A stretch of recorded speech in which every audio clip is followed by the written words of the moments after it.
Thank you for joining me in the Comfy Chairs, a podcast from 123 Limited. I'm Kate, your host. About 10 or 15 years ago, I had the chance to complete a personal resilience profile and receive some coaching to help me understand my results. This instrument focused on approaches and attitudes towards change. And one comment I received during the coaching session has really stayed with me. You're really brave. You don't necessarily like change, but you dive right in anyway. The coach was right. I'm very human in that I do indeed feel fear when I encounter change. We all do to some extent. I'm fond of the phrase, feel the fear and do it anyway, for this fact. Because fear is a very real part of the human condition. It accompanies us during change. It weighs us down even when we want to take action. And it can take control of our decision-making abilities. If we know that fear is essentially inevitable, wouldn't it be great to leverage it? To learn how to use it to our advantage and come out on the other side of fear, stronger, wiser, and ready to face it again? And I think the answer is yes. And I think that while this is challenging, it is entirely doable. We can be brave every day. My guest today says that he has learned to use fear to drive him towards change, and he is committed to helping others learn to do the same. This is why I'm excited for our conversation today about fear.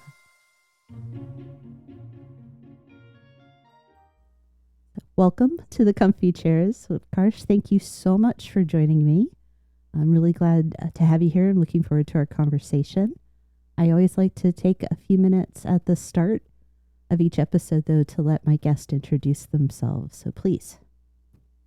Thank you, Kate, for having me here. The chair actually is very comfortable, so I'm going to enjoy this conversation with you today. Just to briefly maybe introduce myself, I call myself a funambulist. And I think we'll have the folks wait for a few minutes to get the definition of it. But what I've done over the years of my 40 years of life on this planet is that I've always chased joy, chased happiness over the real, the worldly definition of success, so to say. And so in terms of my professional achievements, I've moved from being a physical therapist, and that to a good one, to filming and editing for a Columbia Business School professor, to operations and sales.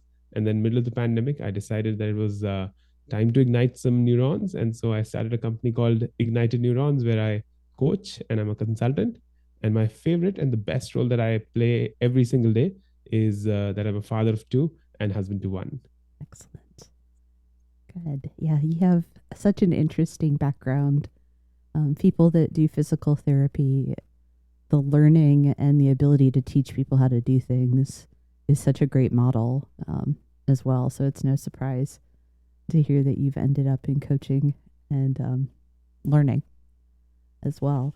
So I feel like we're talking about kind of an unusual topic, this idea of fear to begin with, but also fear, something that I think we broadly don't talk about openly as being an important part of how we learn.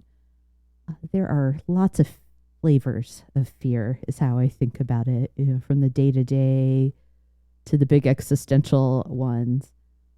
And because here at the Comfy Chairs, we're concerned with learning and leading, I'd like us to start by talking about what are some of the most relevant fears for leaders? What do they encounter in that unique role of leading people that's important for them to be aware of and to address? Yeah. And I think fear is a very intriguing concept to me as well, Kate. And I'll just give a little bit of background where this whole conversation emerged from. And so I was asked to give a TEDx talk here in Australia, and I live in the future. It's about 6 or 5 a.m. My time. I'm on my Wednesday. But as I was thinking about giving that TEDx talk, I was thinking about courage. And I thought that, oh, I'm so courageous that I took all these career leaps. My wife and I, we decided to move to Australia 1 year ago from India. again, halfway across the world, a continent we had never been to. And so I was always focused on courage. And then what I really do always is when I'm trying to grow and develop myself is that I create like a small WhatsApp group where I put people who are very close friends, where I feel that if I openly share something, I don't feel this fear of being judged, which we'll speak more about it. And so out of those 6, 7 people, one of them said, Utkarsh, you're focusing on courage, but isn't fear that's more natural to the human mind? And I was like, Mm. that's an intriguing question. And as I delved deeper into it, I realized that fear is something that we're almost born with. Courage is something that we have to learn, but fear is something that it's a primitive response. It's a protective response that's going Mhm. to kind of save us from fire Yes. as we yeah stay in that zone. And so all my ideas started to then think about like Utkarsh, when you moved from one career to the other, there was fear. When you did your best, there was this fear that people would know that you're an imposter. And so I think that's where this whole idea of being driven by fear came about to me. And as you very thoughtfully asked this question about leaders, I think leaders have a lot of challenges because it's always when you're a leader, you're put on this pedestal. And it's Hmm. almost thought that there's this big halo behind your head and you're shining like the angels have descended from heavens above. But leaders go through their own fears, Yeah. fear of failure, fear of rejection, fear of what's going to happen in the future, the unknown, fear of sometimes also being vulnerable to their people. And so fear is a challenge that I think they grapple with every single day. And it's not that they're fearless, it's just that they learn to act despite the fears. Hmm. Yeah. I think that's such an important distinction. Courage is not about lack of fear by any stretch. It's it's having the skills, the mindsets. I don't know if grit is the right word here, but I'll use it to Mhm. take action despite the uncertainty. And you went down what's I kind of feel is an unfortunate laundry list of the things that we can naturally fear: failure, rejection, vulnerability, being found out, that classic imposter syndrome piece. Yeah. I think it's important for leaders to understand that those are definitely not unique to the role of leadership. They're just often amplified by being under scrutiny, like you talked about, being on display all the time. I love that you had somebody in your life that called out that courage is not the natural state. And I was thinking in my preparation about, if there's fear, what's its opposite? I don't think it's courage or bravery. I actually think it's joy. And we can get a little bit more into my whys and wherefores of that. But I'd really like to hear your thoughts on this. Mm. And if we're in agreement, what are ways that we can bring more joy into our lives to counterbalance the natural fear? Yeah, as you say that, Kate, I think it's going to take a lot of unlearning and a lot of Mm. unwiring to get to that. And why I say that is, and I'll speak mostly to an in-depth Indian culture and upbringing because I'm an Indian who was born to two doctors, and so there's always this societal pressure, and I think it's globally. But I'm just going to speak to Mm-hmm. Indian. And I'd love for you to add if how you feel about it happens in the United States. I think what happens is that since the very young age, we're always asked to compete with each other. Mm-hmm. We're always asked to be first on that pedestal, be first in the class, do well in everything that we're trying to achieve. And we forget that sometimes there's just joy in what we're trying to do as kids. And I go through this challenge every single day where my elder son, for example, he's 13 and he plays the drums and he wants to play basketball and he wants to play table tennis. And a part of me is thinking that if you're investing your time into something new, then you better become world class on that. And Mm. then I pause myself that Utkarsh, is that really important? Oh. Because then you're going to steal the joy from his life and then ask him to compete on those aspects. And so instead of asking them to do that, can you just not let them play and have fun and enjoy and just do it for the sake of it? And I think when you put this idea that how the opposite of fear is joy, what comes to mind is that we have a primitive brain, right? When we are going through the imposter syndrome, when we're going through this fear of failure, rejection, uncertainty, or when you're say leaving a job and trying to become an entrepreneur or starting a podcast, the brain's going to tell you, Utkarsh, you're going to fail. Mm-hmm. Utkarsh, you're going to go bankrupt. Utkarsh, you're no good. You're an imposter. You're stupid. You're dumb, and this and that. And the brain's going to do all of that. But the question is, what's stopping us from asking our brain, but brain, what if I succeed? And that just sparks the joy. That just sparks the joy. The inner critic is such a harsh mistress. Yeah. And it does just suck our energy out to listen to that voice saying, you could fail. Not even you are going to, but you could fail.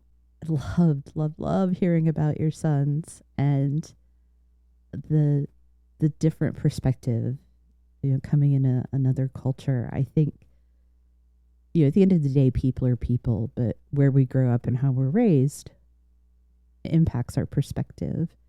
Yeah. And I'm a middle class, middle American, and very fortunate. I have a lot of privilege in my life. And there was a lot of pressure to perform scholastically, especially, honor society and gifted programs and you name it. A standard joke with some of my friends that we came up through the quote unquote gifted and talented programs is that like a Halloween costume for us could be just to dress everyday normal. And when people ask you, what are you supposed to be? A lot of things is the answer. Because potential became a burden for us. But I got to thinking as I was listening to you that we oftentimes, at least in English, we conflate the words and the concepts associated with happiness and joy.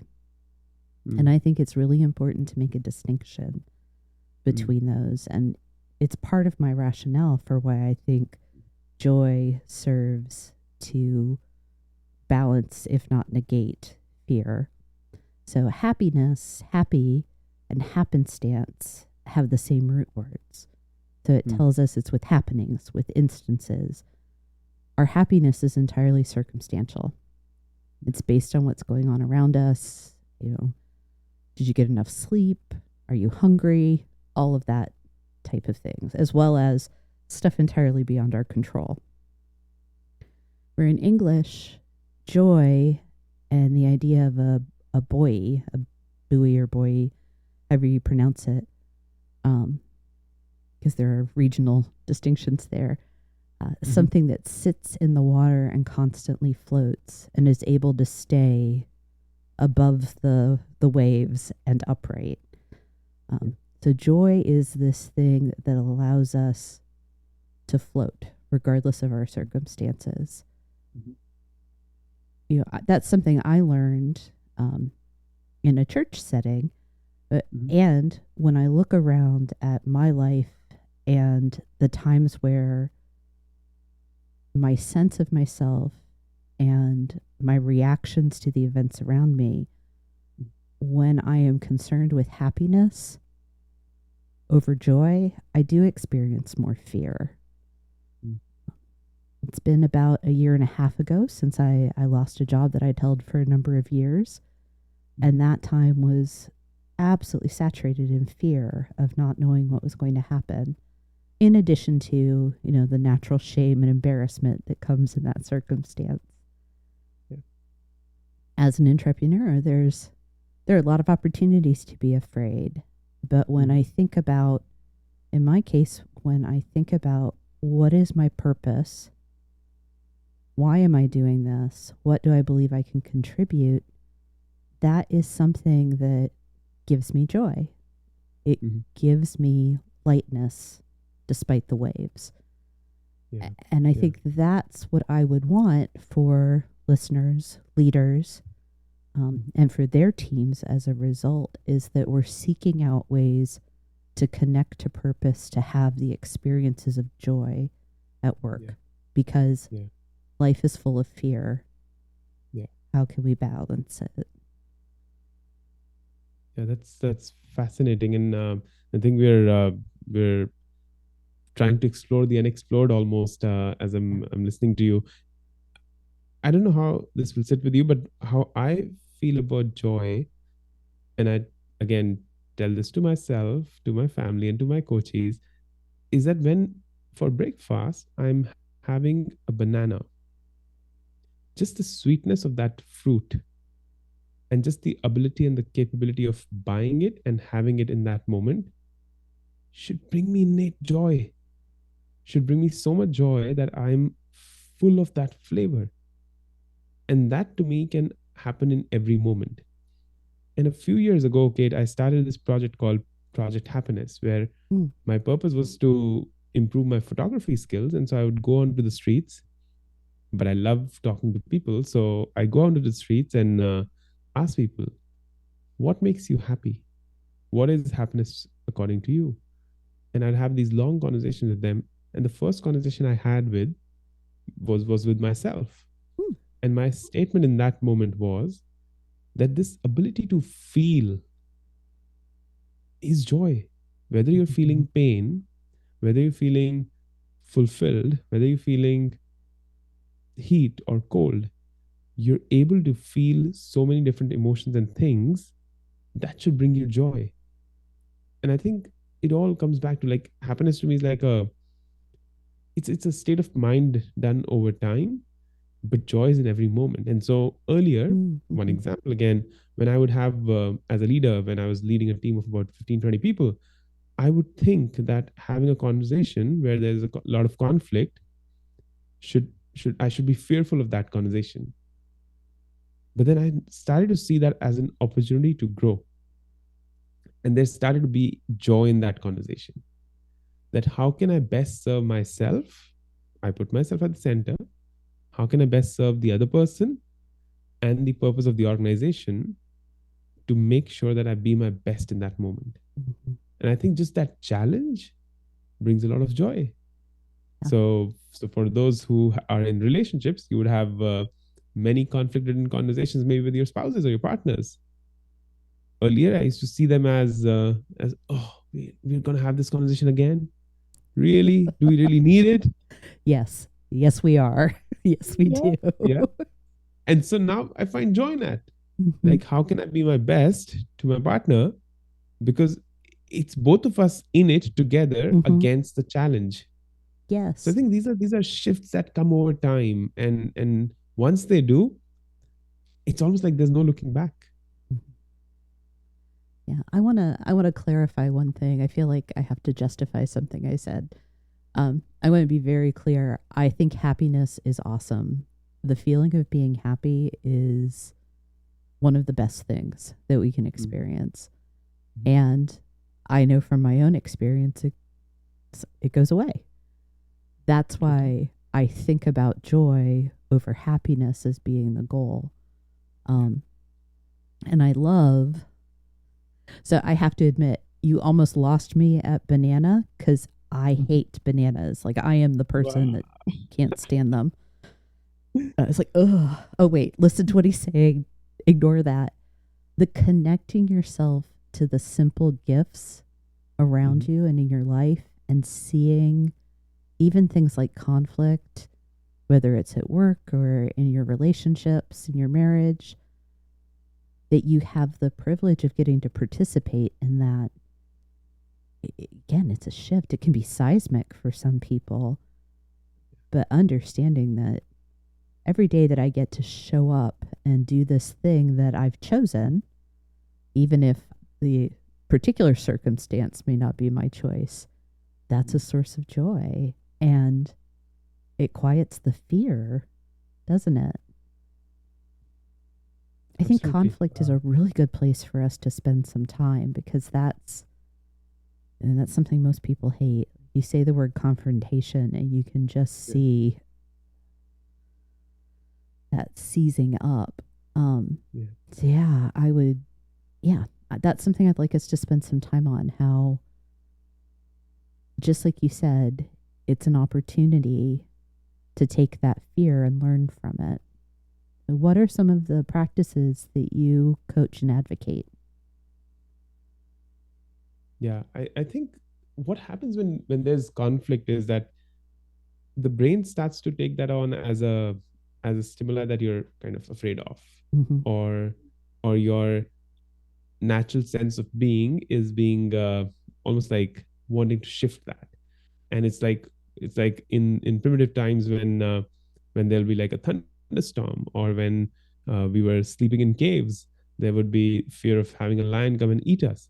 I think conflict has reached that state for the mind, Mm-hmm. where we hopefully won't have a lion come and eat us, but we'll have conflict with partners, with leaders, with peers, with managers, with colleagues. And when those conflicts start to emerge, we're almost on the defensive, and we're fearful of what might happen, what might emerge. Some raw truths might come out, and all of that starts to happen in our brain. And I think a great reframe to that is that a we have to stop kind of locking horns with each other. That to me is like step one. That you got to not think of you versus them, but it's you and them versus a problem. And I think that's a massive shift if people can bring that on, because when you're as say a leader and your direct report, when you're getting into this moment of conflict, ultimately your core objective is the same, which is your growth and the organization's growth. And so you're standing together in it. So I think that's the first one, that instead of doing this you versus me, it's us versus the problem. That's a big shift. The second, I think, is not letting those emotions cloud our brain, because once the emotional energy is high, whether that's anger, whether that's frustration, whether that's anxiety, whether that's fear or joy, whatever emotions we might want to kind of bring in here, but as soon as those emotions are high, then we're not thinking logically about that situation. And a lack of logic leads to a heightened amount of conflict. And I Mm-hmm. think it's very important to just take a deep breath. If you cannot do anything else, we don't want you to go through big techniques of emotional mastery or developing that high EQ. But if you can just take a deep breath and be like, I'm going to be here fully present trying to solve this. That's the second one. And the third thing that comes up is when we get into a conflict, we start with this attachment that Kate and I are in a conflict. I have to win here. Mm-hmm. And as soon as you start with that attachment that I have to win here, then it's all a downward slope from there, and it's going to be a downward spiral. And the whole shift, I think, comes from this energy that, again, we're going back to that same point, that let's find joy in the conflict by learning and growing from it, rather than fearing what can happen. The reframe that it's not me versus you, but us versus a problem is Mhm. so powerful. So powerful because one, I have a lot of thoughts on this. I'm going to see if I can organize them and be succinct. Just like I talked about, there are root meanings for happiness and joy that can give us better understanding of them. I think confrontation is another subject that gets a bad rap. And if we looked at what the word itself means, it would be easier to understand and manage it. Con is with, front is face. So when we confront something, it means simply we are facing it. And if it's not, I'm not confronting the person, but together we are facing a problem. That's a powerful way to preserve relationships and get to better solutions. I think the work, especially for people in leadership, it's things like taking a deep breath.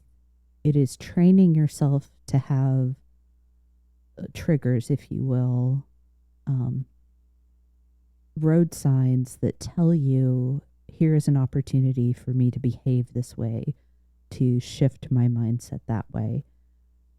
And in this conversation, in the scope of what we're talking about, the trigger is the feeling of fear. So how do we increase our awareness Mhm. and develop the habit of Mhm. I feel fear, what am I going to choose to do with it? Mm. What do you think?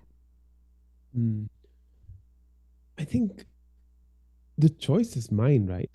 The choice to respond to, we can use all different words, but that choice is mine. And so I loved how you said the confront. I think that's a really powerful way to think about this. But I think we gotta, and taking a breath, we've spoken about that at length. Uh, but I think ultimately what's important is that we understand that how we respond in a situation is completely our choice. And I can be frustrated and irritated and respond with that energy, or I can choose to respond with a more caring and loving energy.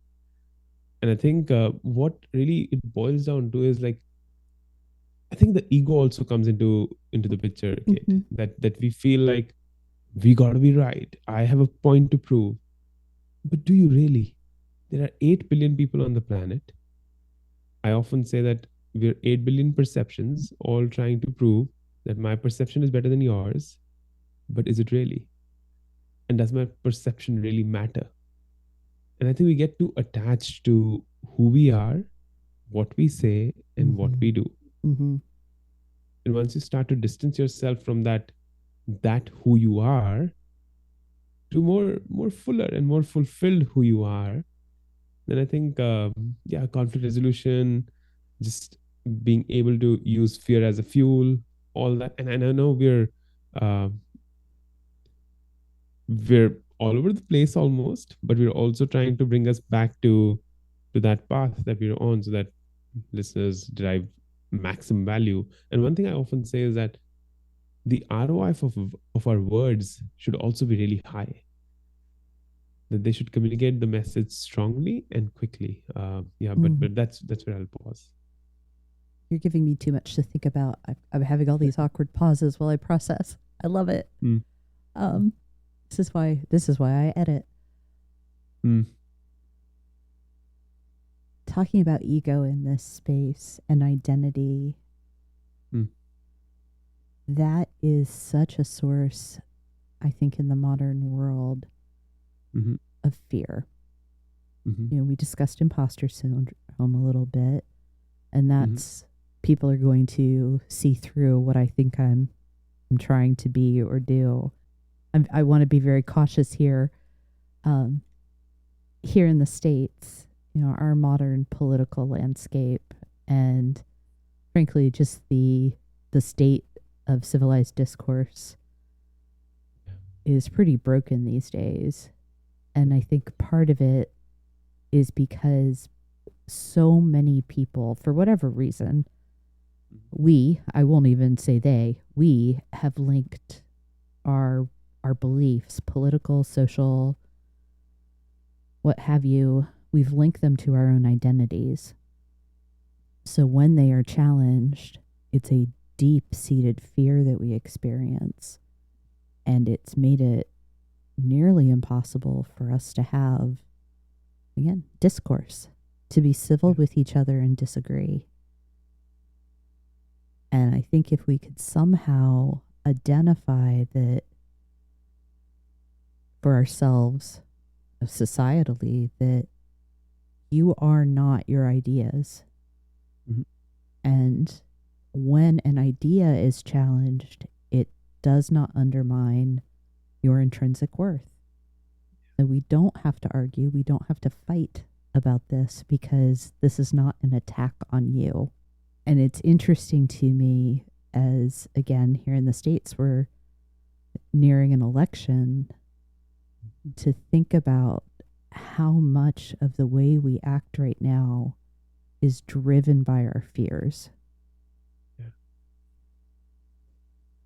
It's not a Yeah, I'm just question. I don't have an answer. It's just an observation that raising the topic of identity during this conversation is It's a big part of it. Yeah, yeah. I think how I feel about this kid is that I think it's almost like a tussle, a churn, a very rigorous movement that society has to go through. Hmm. And every society goes through this kind of a phase at different times in their existence. But my hope is, whatever be the outcome of the election, but my hope is that we as humanity uh, come out a little bit more centered, a little bit more learned, a little bit more empathetic, to say that, a little bit more Hmm. human, maybe. Just Yeah. like I think what's happening, and it's across the world, because it's again our need for power, our need to prove ourselves right, our need to say that we're the best in so many ways is overwhelming so many other Hmm. aspects of being human. But the counter thought that my brain almost immediately presents with Kate is that, but Utkarsh, how would you present yourself? How would you market yourself in a world that's full of noise? If your message is important, how will you raise above the noise? And I don't have an answer to that because I'm still working towards that. But I think, yeah, and we've spoken about identity, and I'll give you an example. This was a few years ago. I was in a boardroom setup, and we were having this conversation about the strategy of the company that I was working at. And these were my early days of becoming like a global leader at that point. And the word develop is a common word that I would use, and my pronunciation at that time I think was develop. I don't even remember what my Okay. pronunciation was. And in that moment, a team member who had studied from in the US, they said, "But Utkarsh, you're pronouncing it incorrectly. It should be develop." And there were people in the room, and I appreciated them for that statement because it made me a better person. It made me a better leader. Now I could have retaliated, like Hmm. eight people in the room. What the hell is wrong with you? You're like my direct report, and you're correcting my pronunciation. But if I walk in with that behavior, then the message I'm sending is that if you have a thought, you should not feel safe in raising that thought. Yeah. If you're a thought, then let's that thought, because my thought is stronger than yours. But that's not a culture that I want to build. I don't build a culture that's more open. I apologized to my son 10 days ago because I asked him not to make a mango shake because it was too cold. But that's important. That's me being human in that moment. And yes, I make errors. And yes, I'm vulnerable. And yes, I want to build safety for you. And yes, I will overcome the fear of trying to be perfect all the time. Another fear. I just have to wonder sometimes at our condition as humans that Mm. we spoke about. I like using the term primitive for Mm-hmm. us, that we have this Mm-hmm. primitive brain. Instead of lions, I would say saber-toothed tigers when I've taught on this subject. Perfect. And but it's a big scary, right? And it's so fascinating to me that the brain is so effective, it really hasn't changed that much over time. But that does mean, with all of the changes around us, that there's primitive life, and then in modernity, all the different things that we have available to us and the ways we live are so different, but our brains cannot distinguish threat from threat.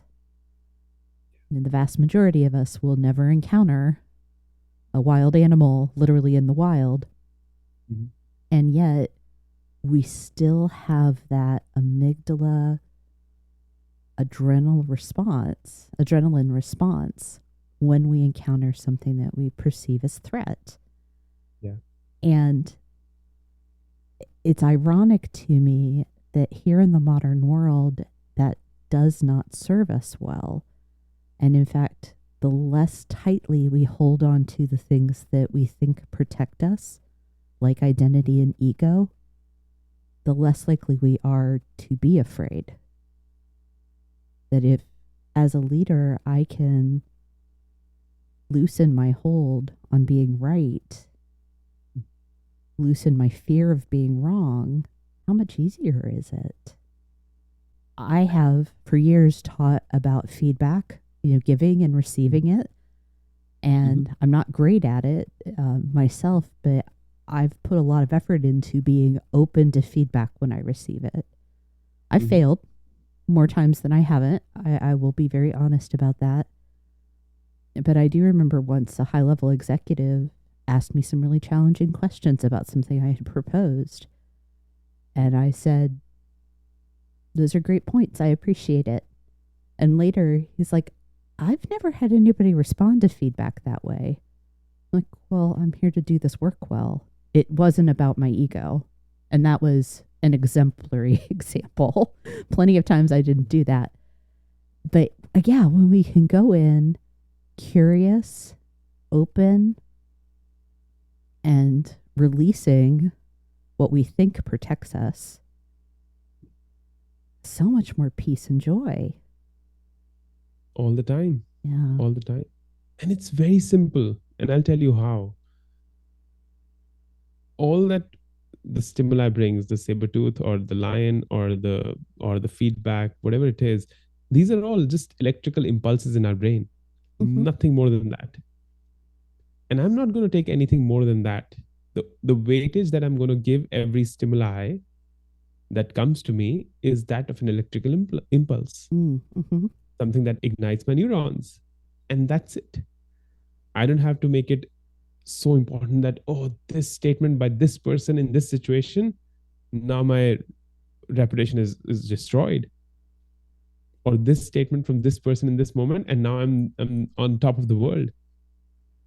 And I think, and I know I'm bringing some level of spirituality in here, but that's something that I've really grown with as a person. Where there's this Indian mythological book called the Bhagavad Gita, and what it Yeah. says there is that be non-attached, Mm-hmm. be non-attached to the outcome. Yeah. Do this as you, all you can control is your action, your impulse, and everything else will be joy. Joy is where we'll get to. There is definitely a place for spirituality here in the comfy chairs. We've talked about sacred work and, um, whether you call it spirituality or faith or religion, that is part of our experience as humans, even for people that like eschew religion. Mm. Connecting to things bigger than we are Mhm. matters. And, I was raised in a Christian faith, not in, Hindu or other, Mhm. but I've studied those, and I think what's so important for us, it kind of comes back to this idea. I think of, can we be empathetic? That we're all Mhm. just trying as hard as we can. So whether you Yeah. believe in, letting go, Mhm. whether you believe in the fabric of a particular faith practice, connecting that to understand, because all major religions have a similar concept, that seeking out something greater than you are is a path to a better life. Yeah. Yeah. There is something innate in us that understands that we need purpose, Mm. the word I use for it. The mathematician Blaise Pascal, one of my very favorite quotes ever about almost anything.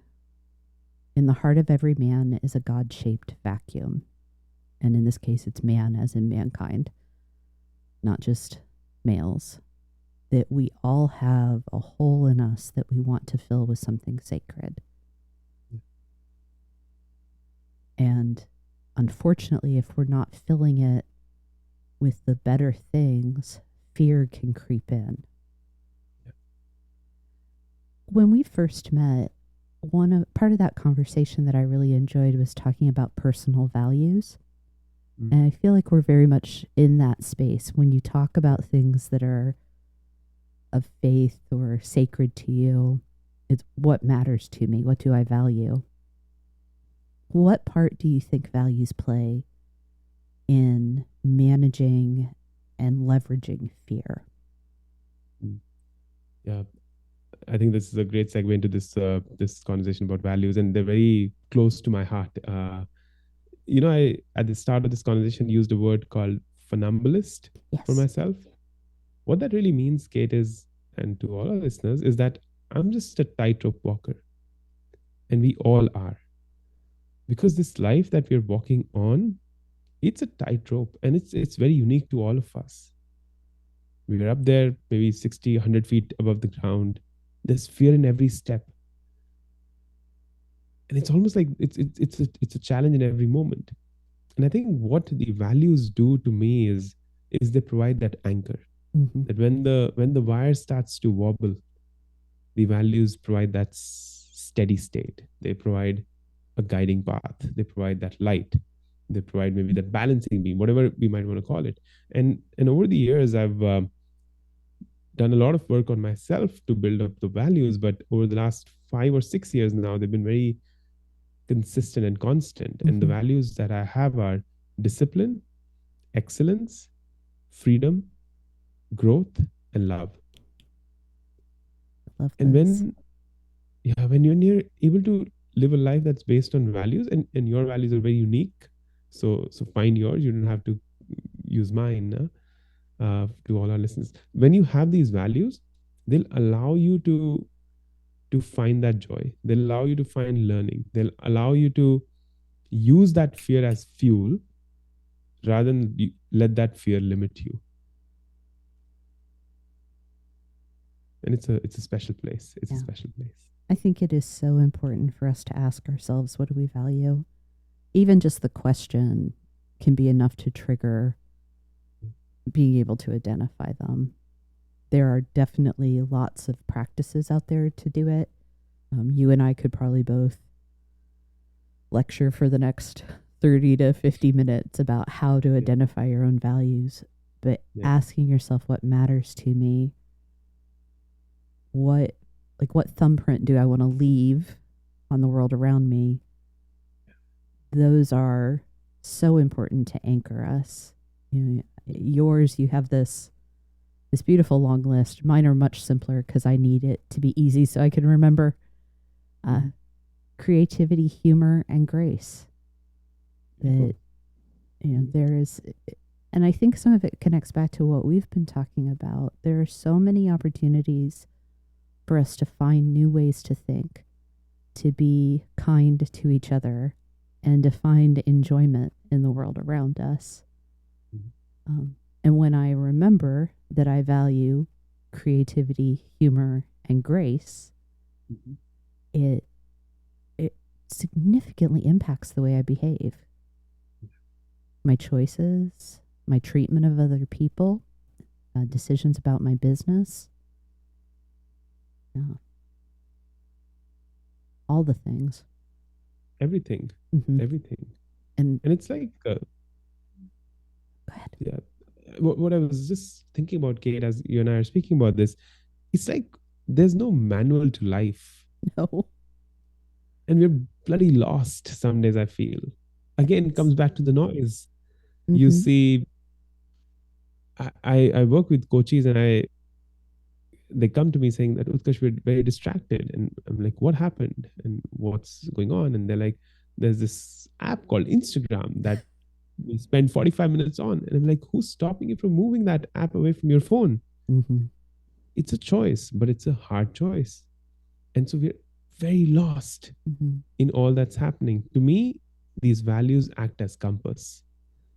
They help you create that path that you can tread upon, that you can choose, and that just becomes your way of life.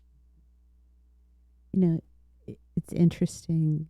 Yeah, social media is a choice. It is. It's also a way for us to ignore our fears. Distraction is not just something that's pulling my attention away from me. It's also when I choose to be distracted. And when we find ourselves, whether it's actively doom scrolling or just getting into TikTok ad nauseum and not paying attention to the amount of time, it's a sign for us that I may be avoiding something. is this boredom? Is this garden variety distraction? Or is this fear that's driving me? I think it's a really important question for us to ask ourselves.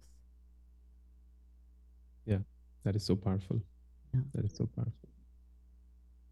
I've been having a debate with myself about my relationship with social media in the last few days, so that feels really relevant. For Mm, me, it's I don't really like it, but I know that it's an important part of modern business, the type of work you and I do. yeah. And some of it's what are you afraid of, Kate? Why is this a problem for you right now? Yeah. You have the numbers to prove that it matters. Correct. And Yeah. bleh, I don't want to do it. And who do you want to be? I think that's the question that I Yeah, ask myself. yeah, that's The a great. creator or the consumer? Mm-hmm. That is such a good question overall. In those moments where we feel fear and we need bravery, we need courage, asking who do I want to be in this moment, your answer is going to tell you what to do. Absolutely. The question I have asked myself at times where I've not been entirely satisfied with my own behavior Mhm. is, will you look back on this and be proud of how you acted? But the who do you want to be is so much more urgent. Mm. I may adopt that. I feel like our conversation about stimuli and um, attachment and identity, we've been circling around a lot of the concepts associated with growth mindset, which Mm. is a real common way for us to talk about learning in the workplace and learning workplaces as well. I think there is a lot of richness in the concepts and practices of growth mindsets, the approach that I can learn and grow in this conversation about overcoming fear. So I'd be curious to hear your thoughts. And obviously I want to get onto the topic of how leaders can instill a growth mindset. Yeah. I think to me, it's almost like you can either be born with it or you can grow yourself into a growth mindset. So both Okay. possibilities are open. I think the big idea here is, again, it comes back to the identity, the ego, the attachment, is that when I'm given a stimuli that pushes me to change, am I going to be accepting of it and learn from it and grow from it? Or am I going to resist it? Mm. And I think the growth mindset, as Professor Dweck kind of, when she coined the term or thought about it, it's all about that feedback and failure and criticism. It can actually make you better. And what's stopping you from being better? Yeah. And that just simplifies the whole equation. I think something very simple that people can do is to just find opportunities to learn something new every single day. Yeah. And it could be as small as like one quotation, one data point, one thing that pertains to their role as a leader. It could be anything and everything that works for them, but just spend that 5 minutes. It's almost like you're going to the gym to work out on your biceps or your triceps or whatever muscle you want to choose. Mm-hmm. Just go to the learning gym, so to say, and learn that one new thing. Seek feedback. That's a great way. As leaders, we love giving feedback, but how often do we go and ask someone, like, do you have some feedback for me? Yeah. It's almost like asking the saber-toothed tiger to come and eat you alive. Well, I do think feedback is a very relevant subtopic of what we're Yeah. talking about, because I think being great at feedback is a skill bundle. That there's obviously the giving good feedback that's formative, that's compassionate, that's clear and actionable. Then there's the skill of asking for feedback, Mm. because there are good ways to do that and not so effective ways. Then there's the skill of how I receive feedback. Am I gracious? Mm. Am I grateful? Yeah. Do I listen to the words and not judge the person that's been brave enough to give me feedback? And then when it's all said and done, there's actually applying the feedback that you choose to take into consideration. Because somebody can be great at receiving feedback, but they never change. And we put a lot of fear around the actions associated with feedback. So many leaders hold themselves back because they think it's hard. When really what it is it's kind of scary because it's a form of confrontation. Right. Right. But I think it's something that we need to. What I feel about this, Kate, is that the human body is changing every single day. Yeah. We started this conversation about 56 minutes ago, and you and I are changed after this conversation. Yes. People who are listening to this are changed after this conversation. And so change is very, again, as fear, right? Change is very innate to the human soul and mind and body. Our body changes every now and then. Like every cell in our body is replaced with a new one every few weeks, I think, if the research is right. Mm-hmm.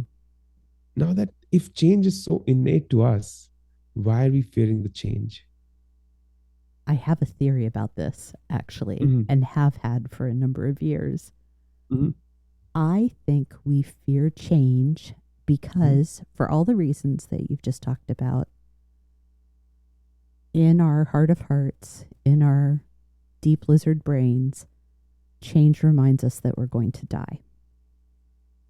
Because as soon as we're born, our bodies start to change. We Mm-hmm. grow, we age, and the natural outcome of that is death. So anything that's a significant change beyond just the slow aging of ourselves, it puts our mortality in the spotlight. And so we resist it. And this is one of the reasons I think anytime we enter into necessary change, as leaders, when we are leading change, our first job is compassion. Because it's going to be hard, even if it's a good change, even if it's a change that people asked for.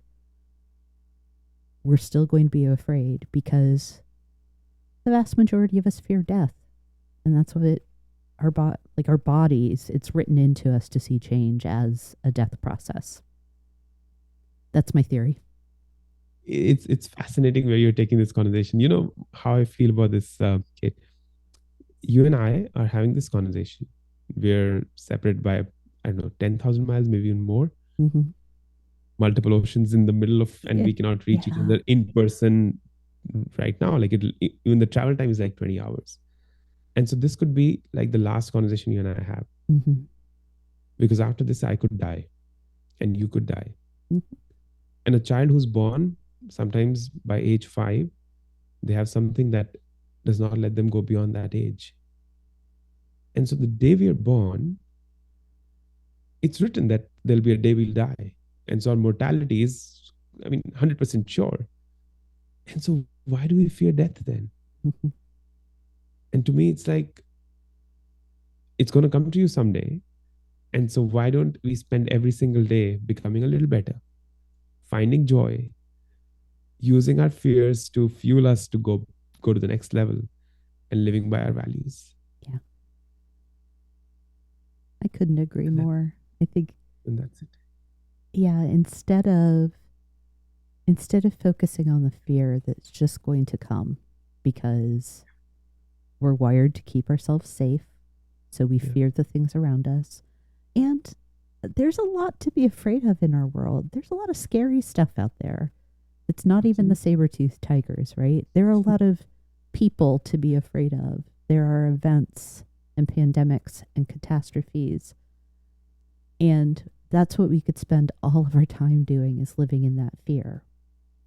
Or we can see it as a way to learn and to be more deeply connected to each other because it's a common experience. It is. Yeah. It is. I love that I am getting to have this conversation with somebody on the other side of the world.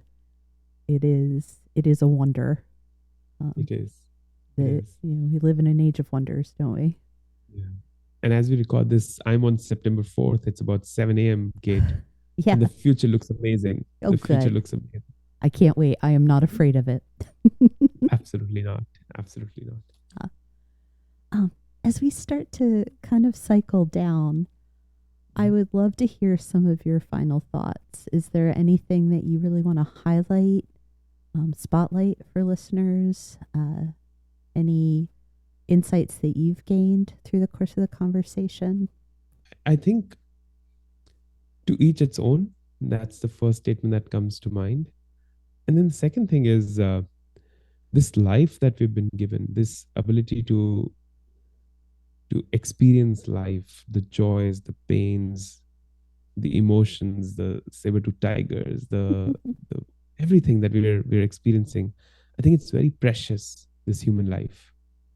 And I'm going to request and nudge and be assertive that everyone who's listened for the last 60 odd minutes, make a life that you can be proud of, that serves others, that's unconditionally loving, there's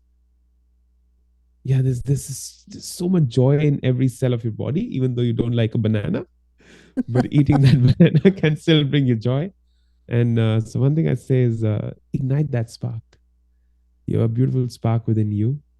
Ignite it and turn it into a fire, and then help others ignite it, because that's how we'll grow. That's the only way we will take humanity to a better place than how we entered it. Yeah. I think the only thing I would add, I'm drawn back to the metaphor that you gave about being tightrope walkers. In no small part because I'm very afraid of heights. That is something that is a huge challenge for me, to be up high. Yeah. And that is life. We are constantly faced with things that we have sometimes inexplicable fear of. But joy, our values, our community as well, those can serve to balance us, even in the particularly scary moments. I don't know about you, but I feel a lot of peace. I was about to say that. And the best part of our conversation, and I want our listeners to focus on that, is the pauses and the silence. I call that the golden silence, Kate. Yes. So thank you for creating that space. Oh, yeah, definitely. This has been such a pleasure, sir. Absolutely. I'm going to make certain that your LinkedIn profile, a couple of other links so people can find information about you. Is your TED Talk available? Yes. Is it something? Okay. Absolutely. I will ensure that that's available for people to watch too. Beautiful. Yeah. And I just thank you so much for your time all the way on the other side of the world in tomorrow. Yeah, you'll get to tomorrow, and it'll be beautiful. No, thank you, Kate, for this space and this conversation. I've had the joy of being on many podcasts. This has been the most peaceful one. Oh, I'm so glad. Oh, yay. That's one of the things I want when people encounter me, is for there to be a certain amount of calm. So that makes my heart very light. Thank you. Thank you. Thank you for joining me in the comfy chairs. If you're enjoying this podcast, don't forget to subscribe and share it with others who are passionate about leading and learning. And don't forget, if you have a question for our new Comfy HQ series beginning in January 2025, I'd love to hear it. Check out the link in the show notes to submit your question and be part of the conversation. Until next time.